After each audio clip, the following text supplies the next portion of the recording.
গণহত্যাকারীদের পরিণতি গত জুলাই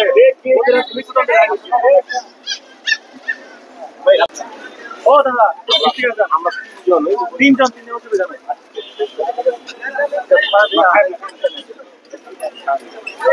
ও দাদা মিস্টেক হয়ে যান। এটা হচ্ছে আজকে হাসিনার রায় হয়েছে, শেখ হাসিনার মৃত্যুদণ্ডের রায় হয়েছে, বুঝলেন? বাংলাদেশের 2000 মানুষকে হত্যা করছে শেখ হাসিনা, এবং বর্তমানে শেখ হাসিনা নিজে মৃত্যুদণ্ডে আছে। ও বাংলাদেশে আসা মাত্রই ও মৃত্যুদণ্ড কার্যকর। ভাইয়া, শেখ হাসিনার একটাই পরিচয়, সে পলাতক, দণ্ডপ্রাপ্ত, মৃত্যুদণ্ডের আসামি শেখ হাসিনা, কারাগার। এবং বাংলাদেশে আসলে শেখ হাসিনার ফাঁসির যে রায়, শেখ হাসিনা এতদিন বাংলাদেশের মানুষের মনে আসামি ছিল, আজ থেকে বাংলাদেশের আইনে শেখ হাসিনা আসামি।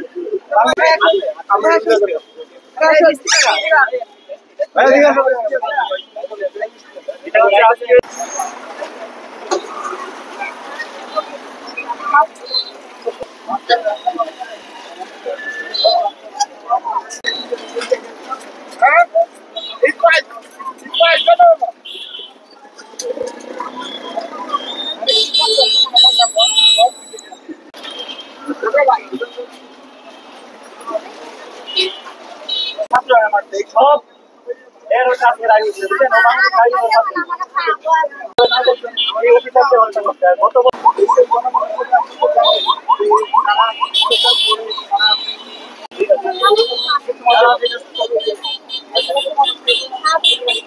শাপলা চত্বরে হেফাজতে আলেমদের হত্যা করছে, তারপরে হচ্ছে পিলখানায় দেশপ্রেমিক যে অফিসার আছে। ঠিক আছে, ধন্যবাদ।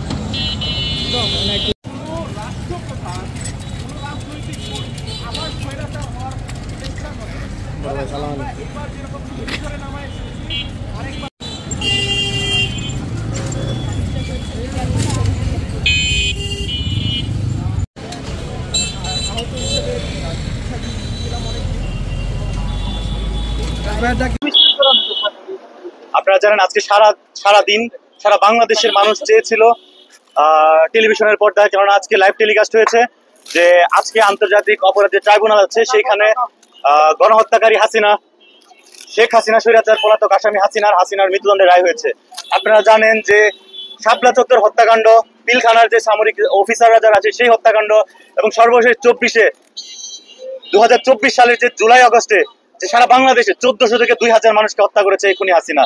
সেই খুনি হাসিনা মানুষকে হত্যা করে তারা হচ্ছে ভারতীয় অবস্থান নিয়েছে। আজকে বাংলাদেশ সুপ্রিম কোর্টে আজকে বাংলাদেশের যে আন্তর্জাতিক অপরাধ আদালত আছে সেই অপরাধ আদালতে রায় হয়েছে খুনি হাসিনার ফাঁসি হবে, ফাঁসি রায় হয়েছে। এছাড়াও যে আসাদুজ্জামান কামাল আছে, সাবেক স্বৈরাচার যে স্বরাষ্ট্রমন্ত্রী ছিলেন, তারও সেই রায় হয়েছে। তো সেই উপলক্ষে আমরা আজকে সারা বাংলাদেশের মানুষ খুশি হয়েছি, এবং পাশাপাশি আমরা জাতীয় নাগরিক পার্টি বলেন, জাতীয় যুব শক্তি বলেন, তারপর হচ্ছে জাতীয় ছাত্র শক্তি বলেন, এছাড়াও বাংলা নেত্রকোনায় যে রাজনৈতিক দলগুলো যারা আছে তারা সকলেই খুশি হয়েছে। তো সেই খুশির জায়গা থেকে আজকে আমরা মিষ্টি বিতরণ করছি। আজকে আমরা খুবই আনন্দ পাচ্ছি যে এরকম বাংলাদেশে একটা নজির স্থাপিত হয়েছে যে যেই ব্যক্তি, যে রাষ্ট্রপ্রধান, যেই সরকার প্রধান বাংলাদেশে গণহত্যা করবে, তার অবশ্যই মাথায় রাখতে হবে যে বাংলাদেশের ইতিহাসে একজন সাবেক প্রধানমন্ত্রীরও ফাঁসি হয়েছে, এবং সেই রায়টা আজকে হয়েছে। এবং পাশাপাশি আজ থেকে আমাদের একটা নতুন যুদ্ধ এবং নতুন একটা সংগ্রাম তৈরি হবে আমাদের, যে এটা হবে ভারতের বিরুদ্ধে। ভারত বাংলাদেশের সাথে যদি কোনো ধরনের সম্পর্ক করতে চায়, অবশ্যই তাকে বাংলাদেশের আইনের প্রতি শ্রদ্ধাশীল হতে হবে। বাংলাদেশের আইনে দণ্ডপ্রাপ্ত একজন মৃত্যুদণ্ডের আসামিকে তারা ভারত যে দিল্লি আছে, দিল্লিতে সেখানে বসিয়ে রাখবে, বসিয়ে পালবে, এবং বাংলাদেশে বিভিন্ন ধরনের নাশকতা তৈরি করবে। তো সেই জায়গা থেকে আমরা মনে করছি ভারতকে অবশ্যই বাংলাদেশের যে অপরাধী যে প্রত্যর্পণ বন্দি বিনিময় চুক্তি আছে সেটা অবশ্যই মান্য করতে হবে, এবং ভারত যদি বাংলাদেশের সাথে সুসম্পর্ক রক্ষা করতে চায় তাহলে তাদেরকে অবশ্যই হাসিনার মতো একটা স্বৈরাচারকে বাংলাদেশে ফেরত দিতে হবে। তো এই হচ্ছে আজকের যে আমাদের বার্তা। আমরা যারা রাজনৈতিক অঙ্গনের আছি এবং এছাড়াও যারা জুলাই যোদ্ধা আছি, আমরা খুবই খুশি হচ্ছি। আমরা বাংলাদেশের যে জুডিশিয়ারি আছে, বাংলাদেশের যে আইন ব্যবস্থা, সেটার প্রতি আস্থাশীল, আমাদের আস্থা আরো বেড়ে গিয়েছে। সেই জন্য আজকে আমরা আসলে সকলে মিলেই নিজেদের জায়গা থেকে সাধ্যমতো যে যা পারি সেটা দিয়েই আসলে আজকে মিষ্টি বিতরণ করছি। রায়ের পর দেখেন, বাংলাদেশে বর্তমানে শেখ হাসিনার, খুনি হাসিনার একটাই পরিচয়, বর্তমানে একটাই পরিচয়, সে হয়েছে বাংলাদেশের একজন মৃত্যুদণ্ডের আসামি, মৃত্যুদণ্ডপ্রাপ্ত পলাতক আসামি। বাংলাদেশে শেখ হাসিনার আর কোনো পরিচয় নাই। দেখেন, এতদিন শেখ হাসিনা বাংলাদেশের মানুষের মনে আসামি হয়েছিল, আজ থেকে বাংলাদেশে শেখ হাসিনা অফিসিয়ালি একজন মৃত্যুদণ্ডের আসামি। তো সেই মৃত্যুদণ্ডের আসামি এখন থেকে বাংলাদেশের মানুষ নাম নিলে অবশ্যই নিবে যে মৃত্যুদণ্ডের আসামি হাসিনা।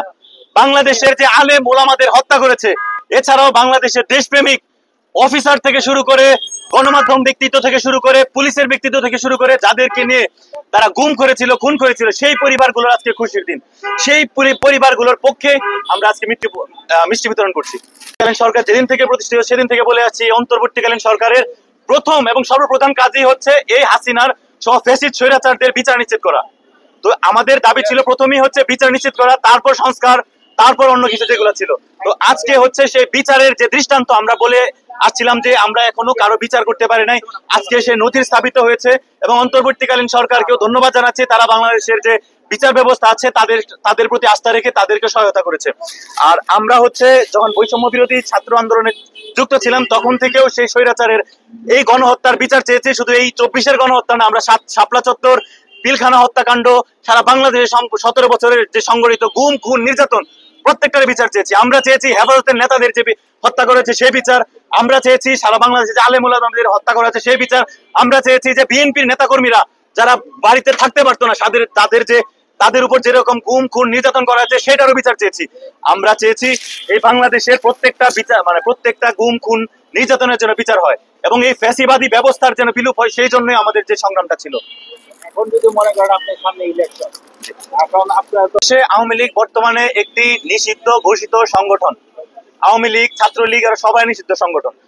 এবং আমাদের যে বর্তমান অন্তর্বর্তীকালীন সরকারের প্রধান উপদেষ্টা গতকালকেও বলেছেন একটা আন্তর্জাতিক গণমাধ্যমকে যে আওয়ামী লীগ কোনোভাবে নির্বাচনে অংশগ্রহণ করতে পারবে না, আওয়ামী লীগ নির্বাচনে অংশগ্রহণ করতে পারে না। তারা এখন যেটা করবে সেটা হচ্ছে তাদেরকে বাংলাদেশের আইন ব্যবস্থার মোকাবেলা করতে হবে, বাংলাদেশে আসতে হবে, বাংলাদেশে যে গণহত্যা করেছে প্রত্যেকটা গণহত্যার জন্য তাদেরকে বিচারের সম্মুখীন হতে হবে।